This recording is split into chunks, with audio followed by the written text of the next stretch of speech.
અમારે રાજકોટમાં એક ડોક્ટર સાહેબને હું આમંત્રણ કાર્ડ આપવા માટે ગયો, એમાં એક દર્દી આવ્યો, સાહેબ કે ભાઈ તમને ઓપરેશન આવશે, હાજરમાં વસ્તુ નથી, લખી દો, મેડિકલ સ્ટોરમાંથી લેતા આવો, ઓપરેશન કરી નાખીએ. મને કે ધીરુભાઈ તમે બેસો, ચા મગાવી છે. એટલે હું બેઠો ને સાહેબે લખી દીધું દર્દીને 2 ગ્લુકોઝના બાટલા, 2 લોહીની બોટલ, 3 ઇન્જેક્શન, 3 ગોળી, પાટાપીંડી લખીને આપ્યું.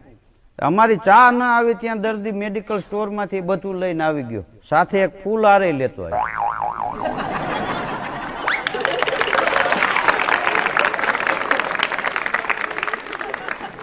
ડોક્ટર સાહેબ કે ફૂલ હાર મેં આમાં ક્યાં લખ્યો છે? કે ઈ હું લેતો આવ્યો.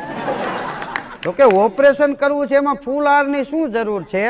તો દર્દી ડોક્ટર સાહેબ સામું જોઈને કે ઓપરેશન સફળ થશે તો હું તમને પહેરાવી દઈશ, નહીતર તમે મને પહેરાવી.